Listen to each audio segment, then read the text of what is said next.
welcome back to the channel. In the previous episode of Project Clio, we had installed the drives and we created our RAIDZ array and we started creating some data sets. This episode we're going to serve up these data sets to the network using a tool called Samba. Now, first thing we're going to do is we're going to need to create some groups. So I'm logged into Clio right now, and the first thing we're going to need to do is create our groups.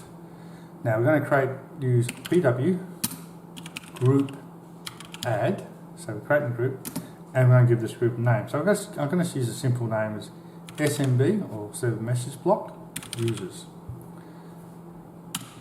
Done. So that group now exists. So we can actually we need to add our user to the group. So we do the group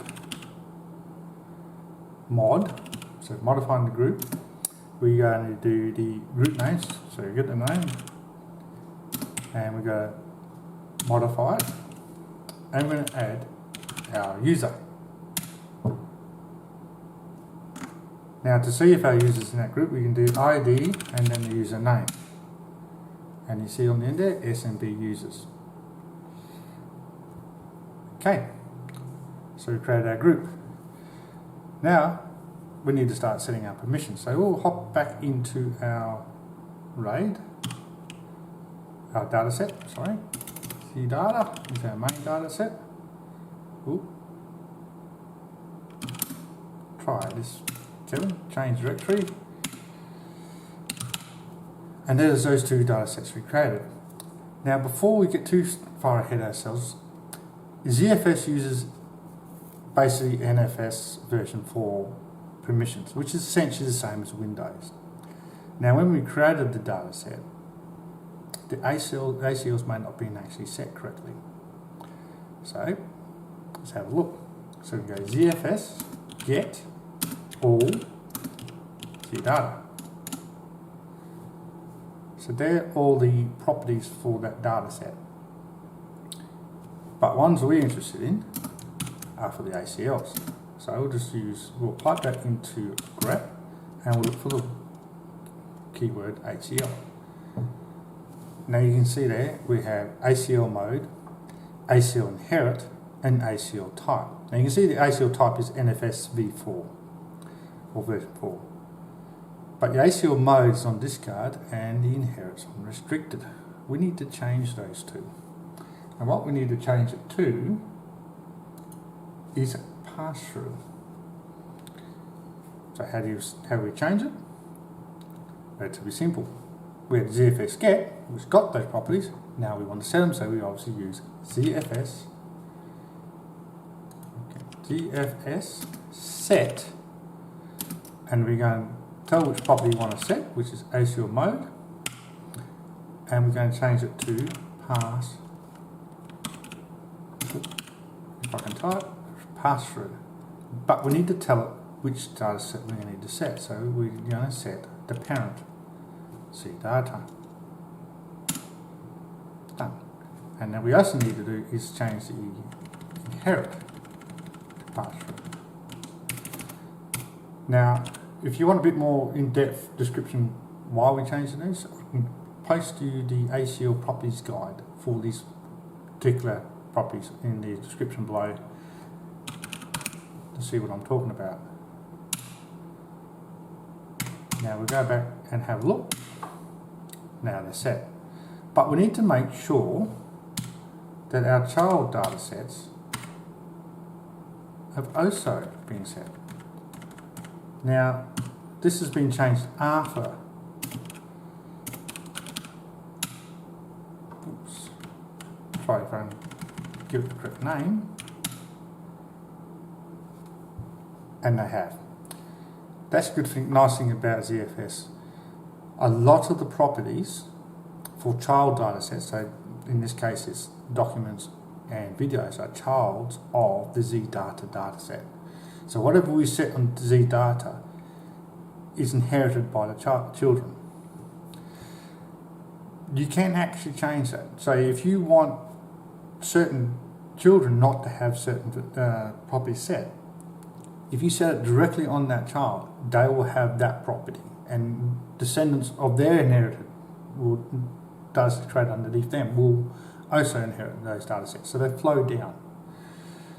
So we've done that. First of all, we also need to set permissions. At the moment, our user cannot do anything in this directory.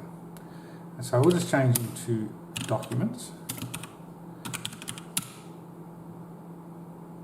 And what we'll do is, the example, this is to show what I mean.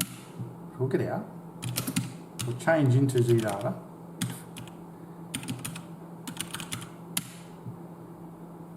and I'm just going to quickly create a file, text.txt, permission denied. So we cannot, our user cannot do anything with that directory. So we need to change that. So we'll switch back to our super user. So we need to set permissions. Now we're going to use the NFS, this is version 4 permission, so we need to use these set ACL commands. So the first one we're going to do is we'll have a look. So you can have a look, get file ACL, that's what that is, and we tell it which directory. So we'll just tell it the directory we're in.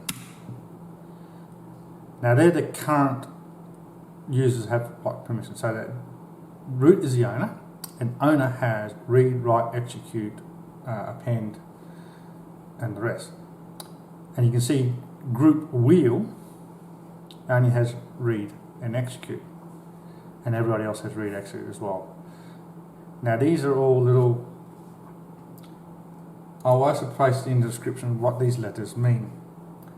There's a nice little man page on the unix.com which actually explains what each is. But we're going to cheat.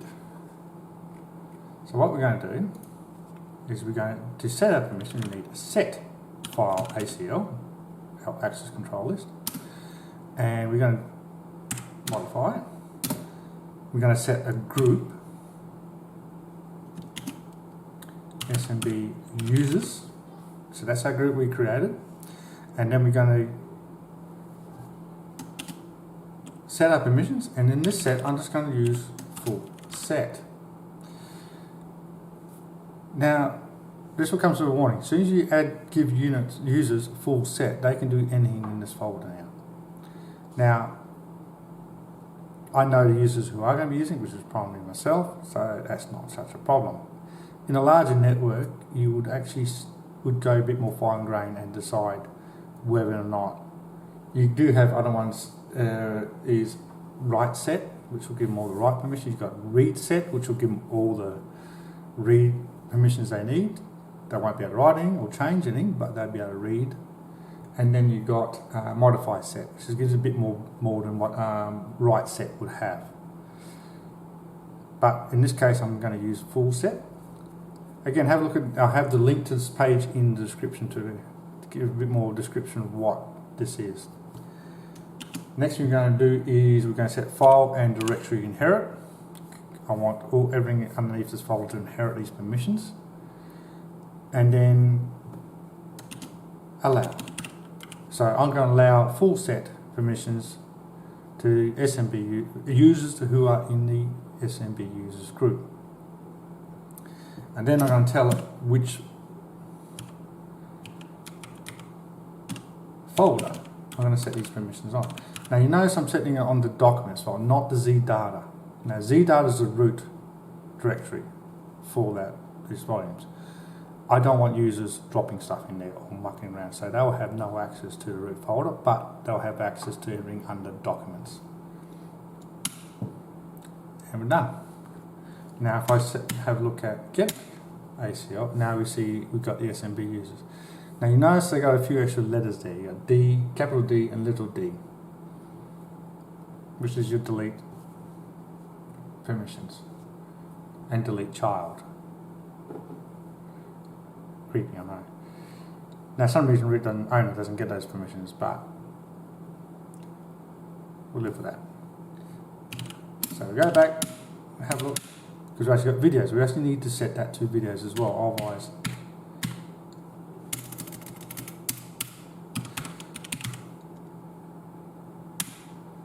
Okay, and I was going to, but I want to have a couple more data sets, so go back to, as we did in last, the ZFS create, and I want to have a music folder. But again, I need to select where it's going to go, and then I'll set the same permissions on that. So we've done that. So we've got our permissions, we've got to use the user group, and we added our user to that group. Now, the reason why you would use groups is so it prevents you have to set individual permissions per user, which is stupid, painful. So what you would do is you would create your groups. You might have groups that have full permissions, so you will give them full set. You might have users like, you might have create a group called guests that are guests to your network and they don't need right. So you get them, you create the group guest, and you would assign guest group read permissions to these folders. So they can access these folders but can't change in, they can't put anything in there. So, and then you can move users in and out of these groups as required.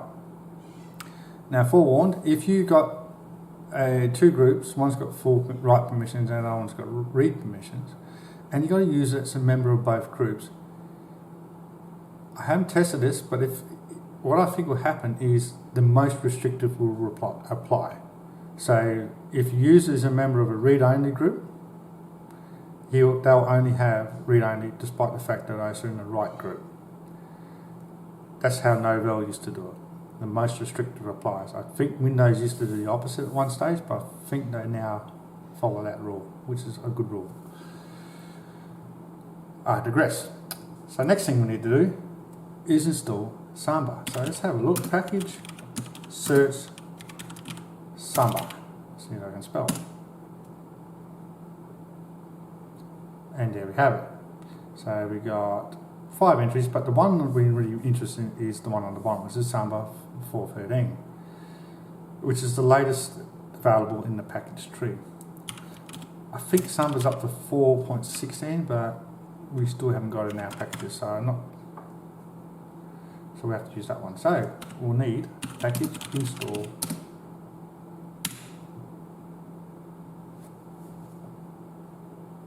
so we need to install all of these packages, unfortunately.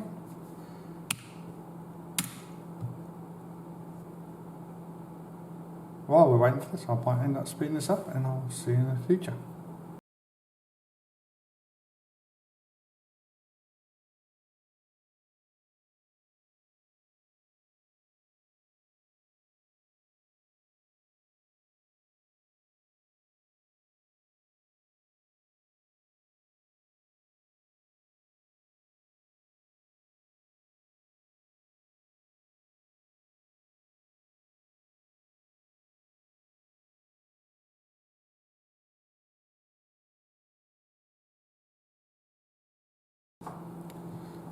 I'm back. Now we've got Samba installed, we now have to configure it. The first thing we need to do is create our SMB4 config under user local ECT. So we'll change directory, user, local, etc. You can see this is where all our users start. Machine specific stuff that resides in the user local. Now we need to smb4.com. So we have to create this from scratch. Now just get my reference open.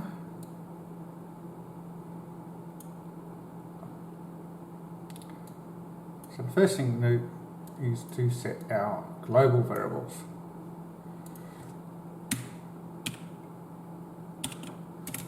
Global. So this is where I give our workgroup name. It's a Windows thing. NetBIOS name. So this is how older Windows machines be able to know this machine by. So we go Clio, NAS, server string. Now this is the string I think when you do net use get, or is a command that will get the server string, and this is what it will return. Now in the Samba guide it actually suggests using something like, you don't have to, Samba server, version, and this obviously returns the version of the server.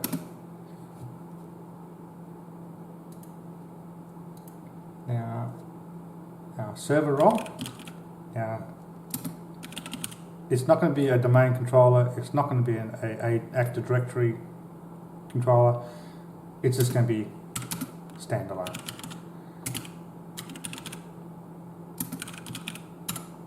Now we're going to, I'm turning a lot of this stuff off. I found that you get a lot of messages on the console prompt if it tries and locate other SMB servers on the network. So we don't want it to be the local master, we don't need it to be, and we don't need it to be the preferred master either.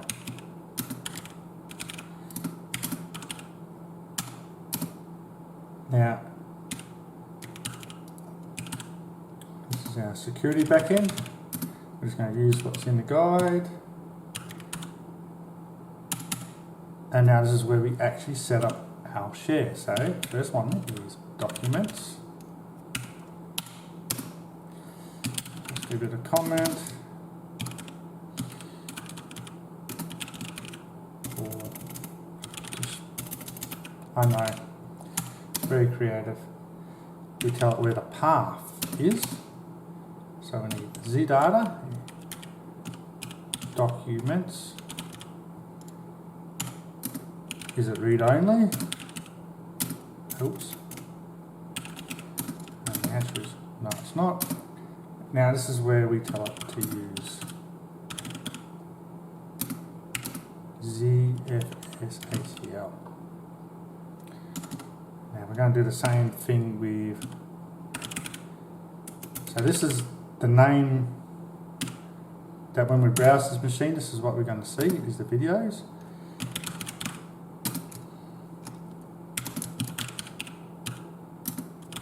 I know, very creative, I know.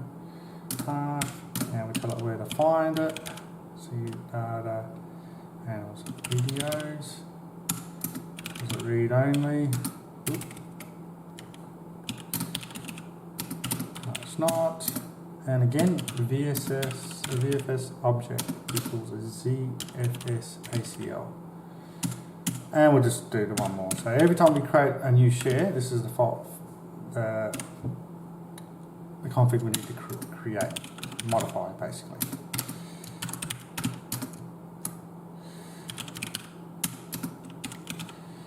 Zdata, is it read only? No, it's not. VFS object ZFS ACL. Okay.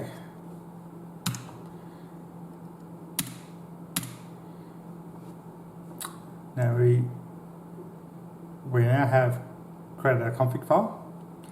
So the next thing we need to do is add our user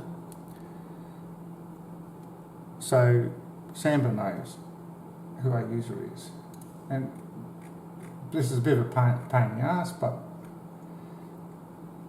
what they call the SAM account, we have to map our user to. So to do that is pdb edit, must be add, and then we add our user. Now we give our user a password. So this is not our Unix password, this is just our SMB password. So there's the details. Now we can start. So we need to, well, first of all, we need to add Samba server enable equals yes. So this will add it to our startup. So when the server starts up, when we reboot, but we can actually start it now. So we start Samba server start. Now, let's have a look.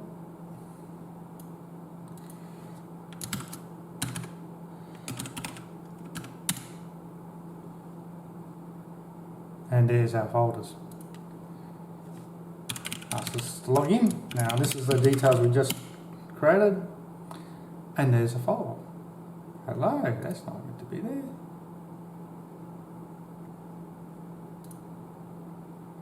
Oh, that's right, we created that in the last video.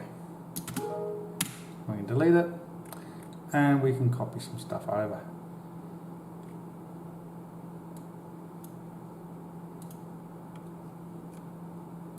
And look at that.